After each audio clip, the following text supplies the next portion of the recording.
now that I have brought up some traumatic stories, Let's do it. Yeah. do you mind introducing yourself? I'm Zinnia. I'm a trans woman in Salt Lake City. I am an ESL tutor at Salt Lake Community College and an administrative assistant. I'm also a graphic design major. I'm an animation major. I'm not a graphic design major. Um, yeah. I know the difference, but what's the difference for our listeners? The difference is I have to draw the same thing over and over again, or I spend hours fighting with a program to do my work for me while you make the pretty pictures and deal with shitty clients. And you said ESL, ESL, English Second Language, and you said community college. Do you mind saying where that's at, or the you want to leave that Salt up? Lake Community College. Okay, Yeah, gotcha. um, yeah. How long you been doing that for? 2 years now. 2 years. Yeah, What is one of the things you really love about it? I really love knowing that I'm helping people, Mm. and it's like it's a very immediate and real way where you can help people. It's not that vague, like, oh, I did charity work. It's like I form relationships with my students and like I get to see them actually progressing and actually learning English and like I don't know. I'm not involved I don't I'm not involved in their lives, but I can see them like improving. You know what I mean? Yeah, yeah. Yeah.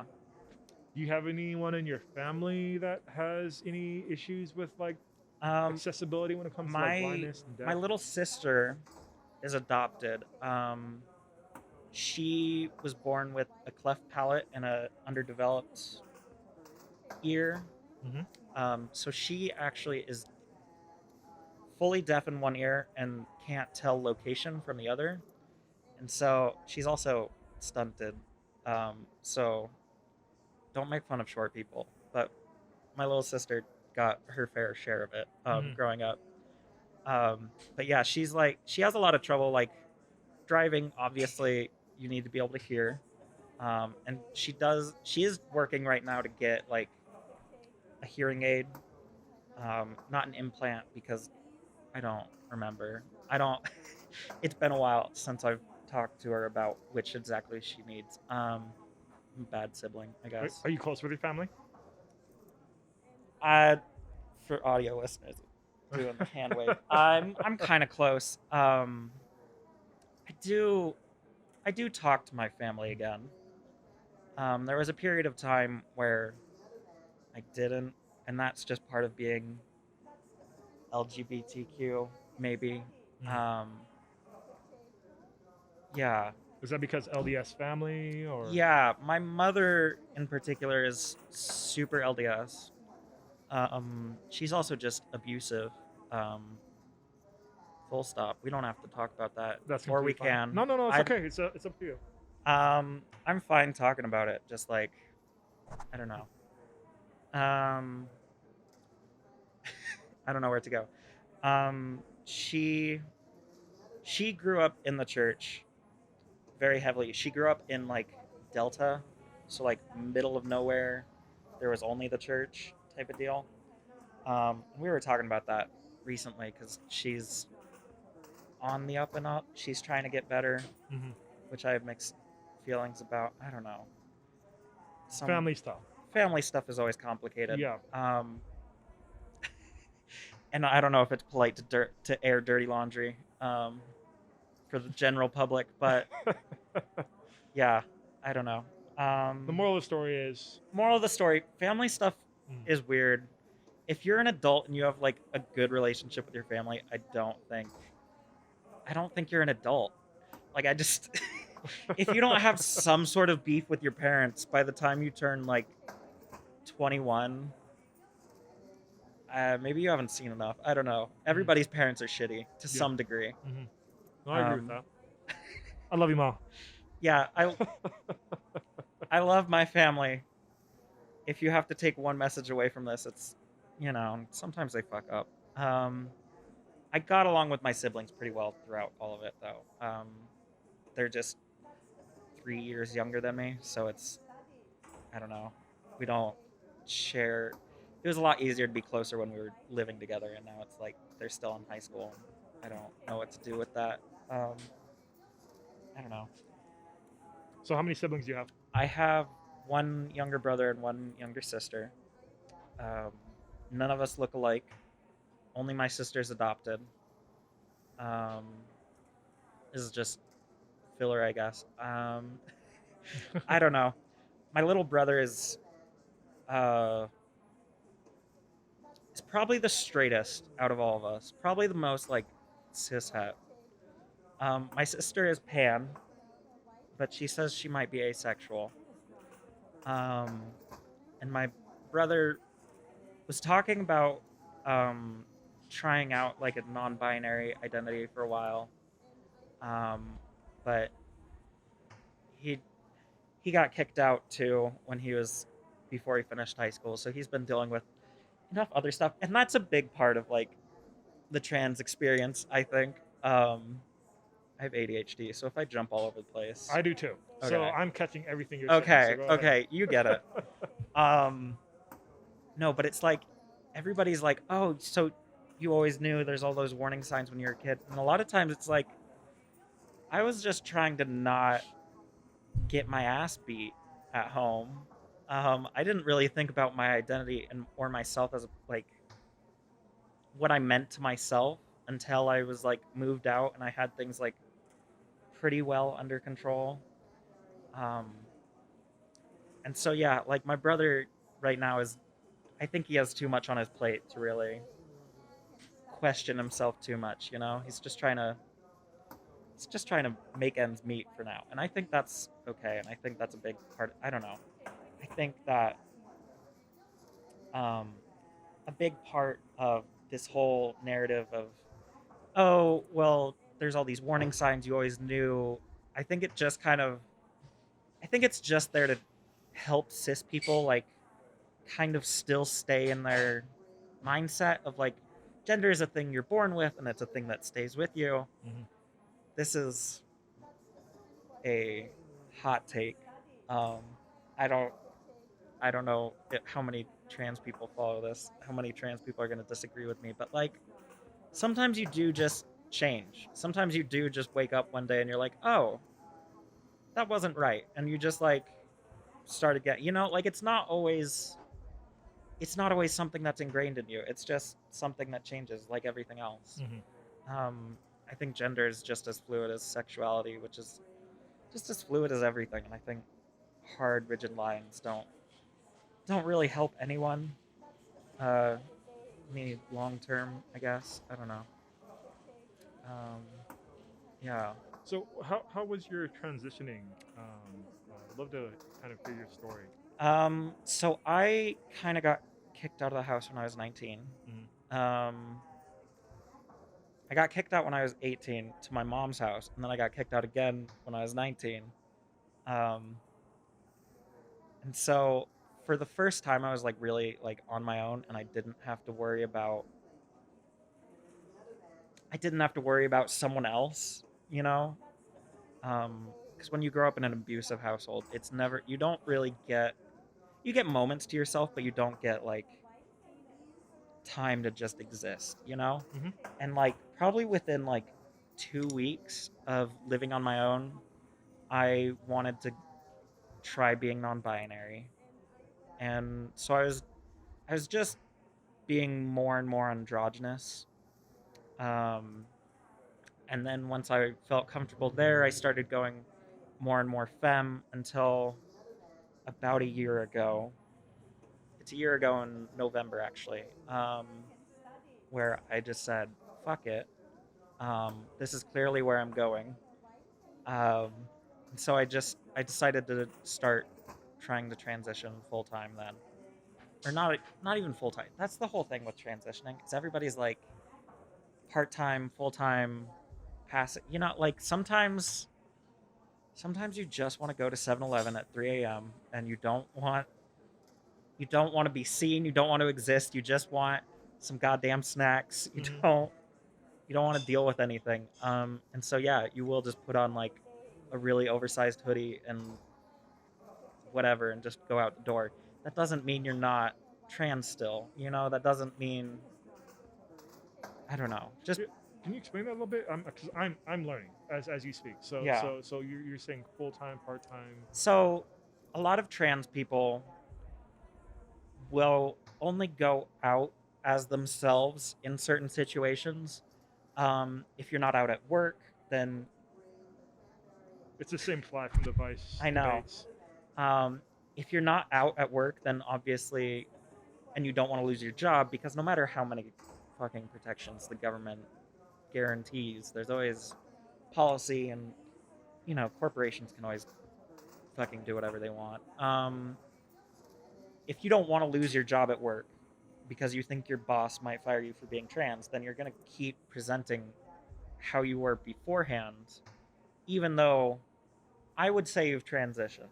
Mm-hmm. Um, like, I would say if you spend any amount of time thinking of yourself as any gender besides the one you were assigned at birth, then you're trans.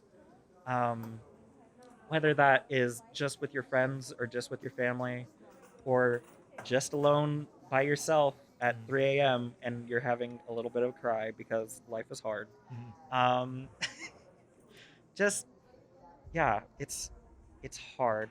I don't know how many trans people are going to listen to this. We don't have like a ton in Utah, but there are a few.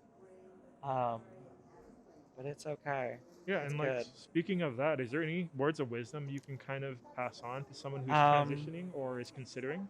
I would say, especially if you're considering, just first of all, fuck it, just do it. Like honestly, life is short. Um, the world is devolving by the minute. You know. Like nobody's gonna give a shit Mm-hmm. at the end of the day if you wore a dress for a year. Like honestly, who fucking cares? There's a big thing. There's a big like stigma in the trans community against transgenders, as they're called, which is just people who tried experimenting with their gender or tried transitioning, then figured out it wasn't for them and Mm-hmm. went. Some people say they went back or they go closer to their original gender, and I don't. I think that this whole stigma is kind of bullshit. Um, just because like it's so much better for them as a person and for us as a society to be like, sure, fuck it, run it, whatever you want to wear, do whatever you, however you want to present, go for it, try it out. If it works out, that's great, that's amazing. If Mm-hmm. it doesn't, then you know yourself all the more, and that's all the better, um and like, I don't know. So first of all, yes, if you're considering trying it, just try it. Who cares? You're gonna die one day anyways. Mm-hmm. If you are doing it, um, I know it's fucking hard.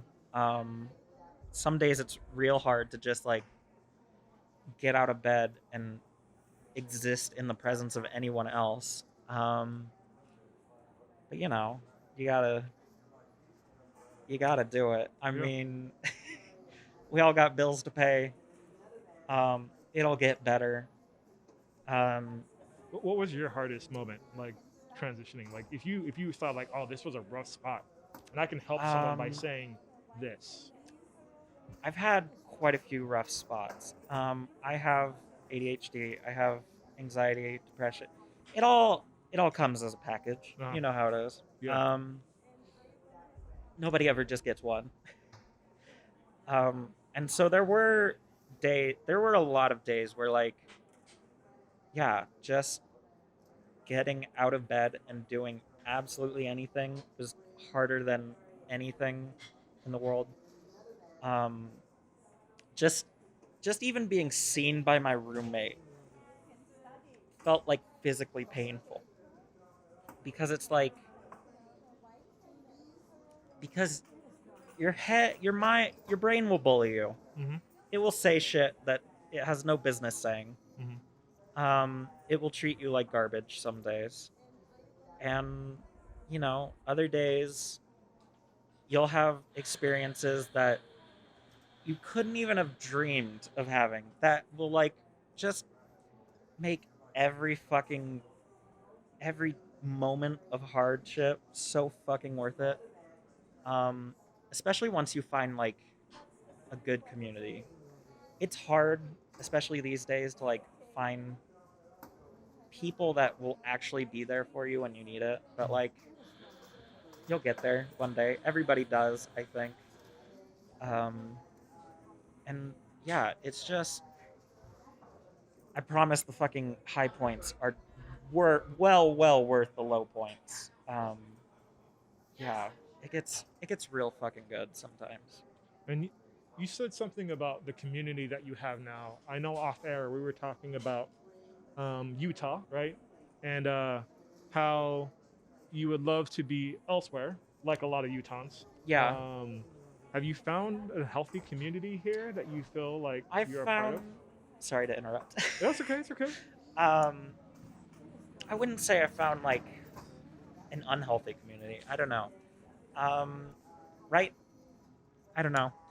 I think my life gets better the less cishet people I have, which is I don't know if that's a great sentiment, but like honestly, the more like-minded people you have around you, and I don't mean like some shitty political echo chamber. Hmm. I mean like people who have shared your experiences and shared your pain and like know what you're going through. The more people like that you can surround yourself with, the better life gets. Um, like, yeah, I think I talked to one cishet man outside of my family. Um, yeah.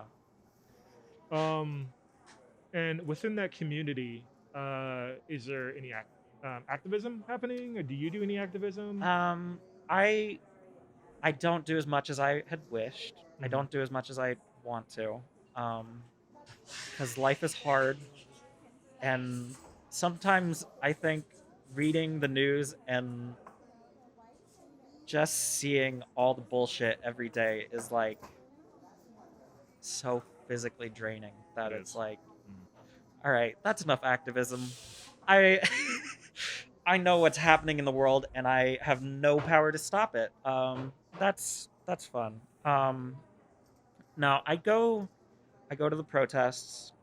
I have a friend, one of my friend's sisters, is kind of a part of um, like the Young Socialist movement. Hmm. I've worked on a zine for um, minority representation, I guess. I don't know. Um, and yeah, I don't do as much activism as I would hope, but I do try and spread awareness, and I try and talk whenever possible because I really do think that yeah, rallies and everything are important politically, but I think that having smaller, more intimate conversations about politics with people, I think you're more likely to do change in that way by just like not even like not even like street preaching. Like just the people around you, just introducing them to ideas that are like hey, maybe life doesn't have to suck so much all the time. Hmm. I think that's a great way to get more people involved and just like you said, open your eyes, make other people see how truly shit things are sometimes. Hmm. Um, Yeah, sometimes spreading awareness is a because like huge thing. honestly, yeah, so much of people's mindset these days is they have so much of their own bullshit. They're not going to show up to some protest movement. They're not going to show up to some like propaganda dinner. I don't know what you want to fucking call them. Yeah. They're I don't even mean propaganda in the bad way. I mean like, I understand, like and I'm pretty sure our audience we've does. all taken a political science class. We all hopefully we all know what propaganda means. But like yeah, just sometimes they don't have time for that in their lives, and sometimes, I don't think you can fault them for that. You can't be like, oh, you're not pro revolution. You have to worry about feeding you and your kids every night. How dare you not show up to my like they've got their own shit going on. Like you Yeah. can't hold that against them. So I think it's sometimes more important to just talk to people and be like, "Hey, you know your job is shitty because your boss makes all this money." Like there's Yeah. Yeah. like the systems. You're a UX designer. Yes. I'm trying to get my bachelor's in game design. Mhm. Um, and it really is like all these systems are just designed not even subtly, really, Oh to yeah. just really destroy every part of you. Completely agree with that, and it's Um, hugely problematic. it's the fact that we're so like indoctrinated from such a young age in every aspect of American culture. Mm. Like no other fucking country has you recite a pledge of allegiance to the country every morning as a child all the Mm. way up into an adult. Yeah. Like Yeah. that's so fucking cultish. Mm. It's just I don't know. And a lot of people's reaction to finding out new news, new information is to like just reject it outright, just and like that's a big part of why I think like those rallies and these protests they work for people who are going into it with an open mind. And that's great. And once you can get people to that state, then yeah, those are super important. But I think getting people to just like unlearn all the fucking years of like indoctrination, I think that is a little bit subtler, and I don't think you can do that on such a mass scale. I think you have to like just actually talk to people. Mhm. Um, I would agree with that. I mean, hopefully, this is kind of what we're doing yeah, here. We can kind of help hopefully, bring this is awareness. a bit more interact. Yeah, Yeah. um, and that may or may not just be an excuse because actual activism is really hard work, and I'm a It busy is. person, It and is. I'm not mentally stable, so I Yeah. I couldn't do anything like super intensive. I don't think. Um, but yeah, I don't know. Just try if you are, no matter where you are, just try and like think a little bit. I know it's exhausting, just daily life. But once you like start to think about all these systems and how they work and why things work the way they are, then you can start to be more open about like changing them and Mhm. like you see the damage that they do a lot easier. Because if you're not if this is just the way things always have been, then like there's no part of you that's like, okay, well, why do we keep having civil rights movements? Why do we keep having riots? Mhm. Why are people so angry if Mhm. this is the way it's always been? Like you just you just quietly accept it, and that's not helpful to anyone. Completely agree. With a lot of Utah culture, at least from something that I've observed, is we're really good at being very ignorant of anything outside of our space, and almost willfully ignorant, right? Like it's Yeah. just like I prefer to only know this box, and this is my box, and I'm not going to go outside of that box. However, this is something that was talked about a while back with one of our interviewees in the past. Is for the Black Lives Matter stuff. I mean, we had a full, a black host and a second host, and the guest was also black, and we were all just sitting there, how shocked that there were so many people out at Black Lives Matter protests, because we always thought that, like, people would maintain their own, you know, their own circles, their own spheres.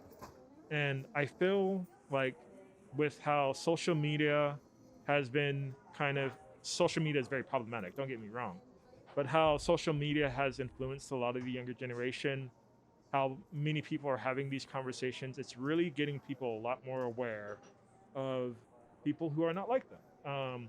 For example, Salt Lake City Pride is really big, and I'm very Yeah. impressed with its growth and how many people care about it. I love seeing all the pride flags on the back of their cars. see that all the time. It would be great to see all those cars with BLMLs and Black Lives Matters, Yeah. stickers. But I think we're gonna get there. And I think the more we grow as a community, the Yeah. more we talk about these things, the more healthier we're gonna get. And like you said, social media has its ups and downs. Has a lot of downs. But like, yeah, like pronouns in your bio is something like not unheard of. Like it's pretty common online. Mhm. And like even just like 2 years ago, even that would have been like unheard of. Yeah. You know, like it really is. I really do think um, that it does help opening people's eyes and seeing. There's a bug on the microphone, and I'm trying to. I don't want to hurt him. Oh. Oh, Anyways, I don't need to be distracted. it's okay. ADHD. Yeah. I understand. I was also Um, looking at that bug for quite some time. It's cute. Yeah, I do think that the more exposure you have to things, the better you'll be as a person, you Mhm. know? I don't think I think that willful ignorance is really the only way you can be conservative. Um I'm I don't know. I'm very left leaning. I'm going to ignore the bug. And honestly, I don't like I said, I think it has to be willful ignorance to be conservative.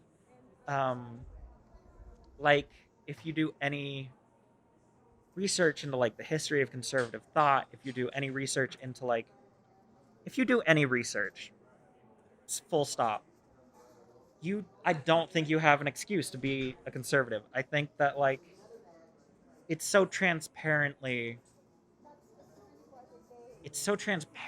just about keeping people in power. Mhm. And it's just about keeping the people who make money making money. Like it's not I don't know.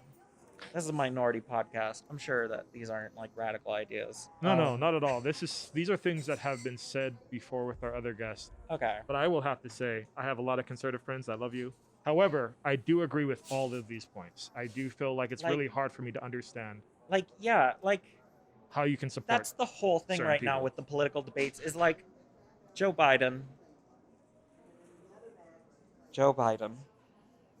Why, first of all? Second of all, I think that this idea that we can reach across the aisle and work together to make a better no, one party is actively trying to make the world a worse place. Like that is in their platform everywhere. That they're not even hiding it. Like it's literally why do we want an EPA? Why do we need like they're Yeah. trying to roll back gay rights and like abortion. Just like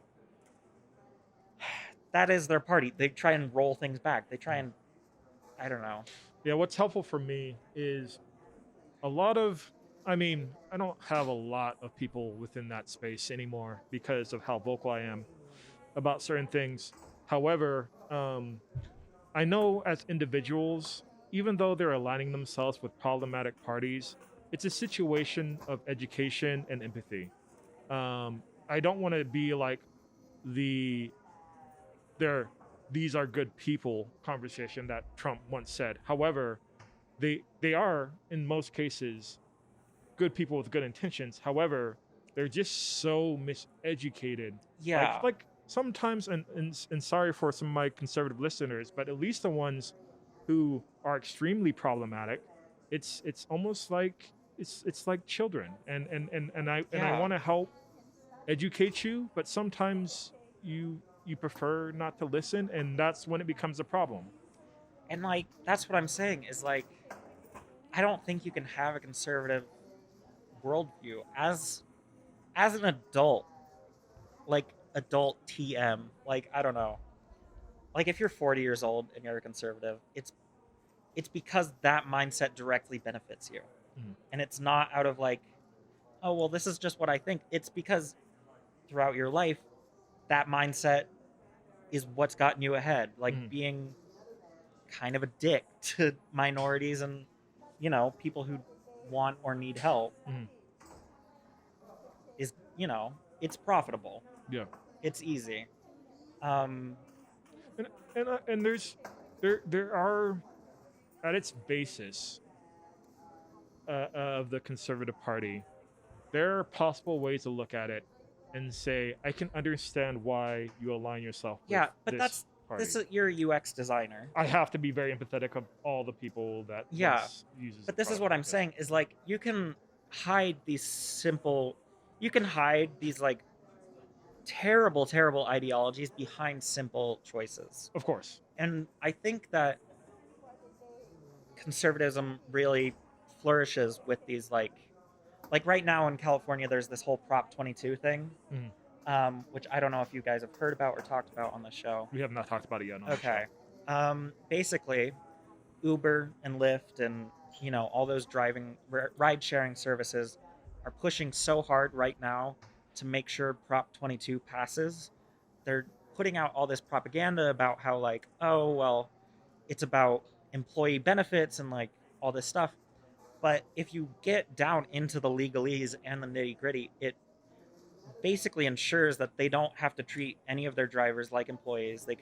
Yeah. They don't have to give them any rights, any protections. Like it waives them of all liability basically, and just but by framing it as this whole like, oh, but it's all about ensuring employee rights. It's so it's so easy to trick people. And that's the thing is like nobody in this day and age has like a spare hour to go into in-depth legalese on every single bill that passes their docket. I don't fucking know what I'm saying. Docket. You know what I mean? Like they don't have the time or the energy because again, capitalism. Um, they don't have the time or the energy to look into all these things, and so it's easy to trick people. Mhm. And it's not. It doesn't say anything bad about you. It doesn't say anything bad about. It's how the system is designed. It's how it's meant to work. Mhm. Um, and it's why it works in it achieves its goals very well. Those goals are not good for humanity, I would say, as a whole, but it is very good at generating profit and keeping itself alive. Um, I don't know. Maybe I'm a bit of a pessimist, but I don't know. I saw a Trump video, not a Trump truck parade, I guess, on my way here today. Mhm. Um, and it really is, again, ADHD. It really is going back to like Biden wants to reach across the aisle. Those people across the aisle he's reaching out to are people who like wanted to segregate drinking fountains and who today are trying to uphold fascism and are like blatantly and obviously trying to rig and steal an election. Mhm. Like they're not even they're not even subtle about it. Um, and it's just I understand why Biden is the nominee because corporate interests and money. It's just exhausting to have to wake up every day and just see that like I don't know. It's like that one Greek myth of the um what is it? The fuck it is it it's not Calypso. The prophet who would wake up and warn everybody about how things were going to go out and nobody would believe her and then things would turn out exactly like that's what being interested in politics is like in this country. It's like you just have to see that the worst outcome is always going to happen and you tell everybody and nobody believes you and then the worst outcome happens and you just have to sit there and deal with the pain. Anyways, So, final thoughts on that. What's the okay. silver lining? Silver lining is fascist ideology. It's a death cult. It doesn't last.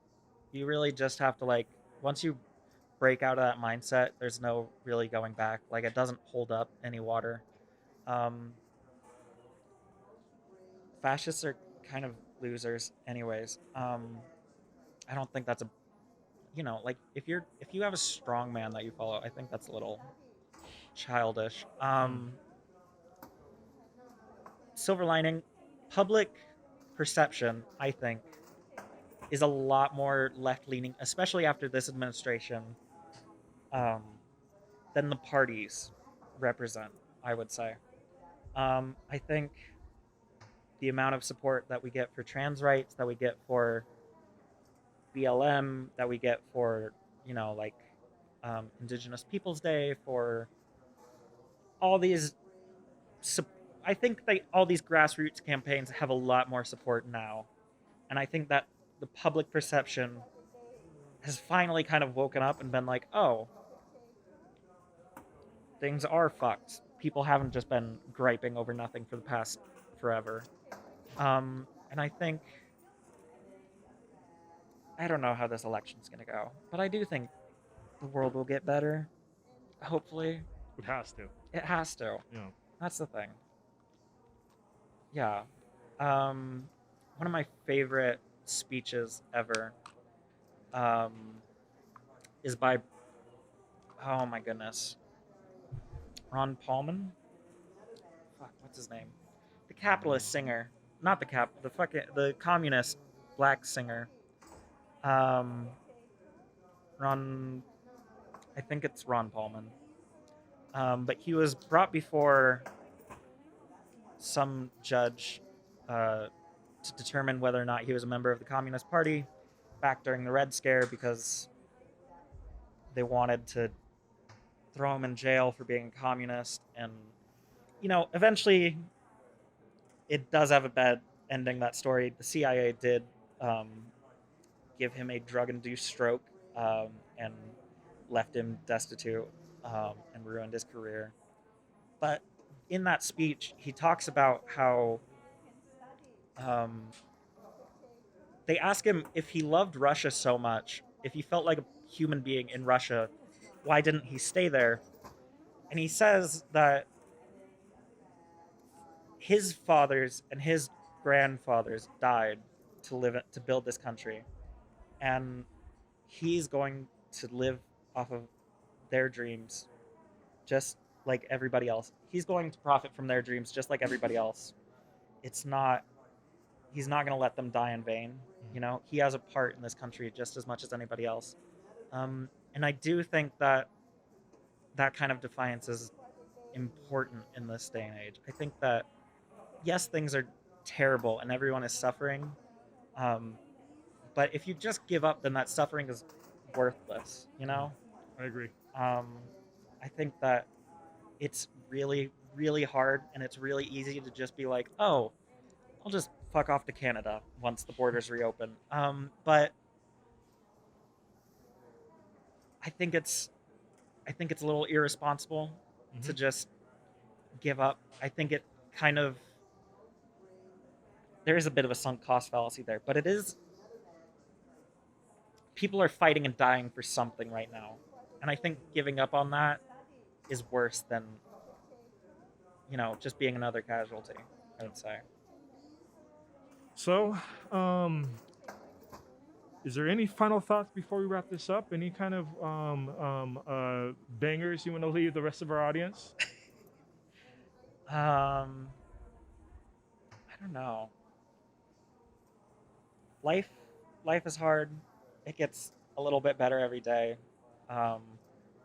And one day, this really shitty Tuesday morning you're having might just be like your spouse's birthday, or like, it might be an anniversary in the future. Like, something really shitty now might be something beautiful later, and I think that you shouldn't give in just yet. I think you should hold out.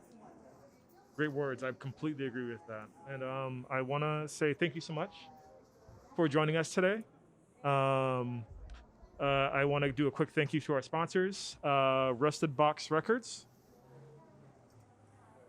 Watchtower Coffee and Comic, Black Cat Comics. And with that, I want to introduce the comic book that relates to your story. It's Kim and Kim. Kim and Kim is written by a transgender woman. Both of the people here are both transgender. They're bounty hunters, and they basically are best friends. They go around. They have a lot of stories. It's very, I said this earlier, but Cowboy Bebop-ish. and kind of just tells the story of their bonds while kind of living in a society of chaos. Yeah. And here Which, you go. thank you. Which I'm is, kind of excited to read this because Cowboy Bebop is fucking great. I was watching it last night. That's why it's on the brain. Yeah, it's so good. Yeah. Thank you. Ah, I'm actually excited to read this. I love trans content. That's the other thing. It's just make more LGBT content. Everyone, please. If you're LGBT, please make content. I know I'm a bad example, but please, it's so good. I don't know what to plug. well, when we see your zines in the future, right? Maybe that'll be Yeah, something that we can maybe look forward to. yeah. I'm working on one right now, which is also Cowboy Bebop-esque because you write about what you see, and what we Yeah, see right now is runaway capitalism, yeah. and chaos, Mm. and that's fun. But yeah, I don't know. I Well, think yeah. I suppose, yeah, thank you. Thank you for having me. We would love to continue the conversation. Maybe have you back on in the future. Yeah, I'd love that. All right. Thank you. Thank you. Thanks for listening to MOCHA Talk and Caffeine Dreams. Be sure to follow us online at MOCHA Talk Podcast on Facebook and Instagram, or on our website at mochatalkpodcast.com. Special thanks to our sponsors Watchtower Coffee and Comics, Rusted Box Records, and Black Cat Comics. We'll see you on the next episode.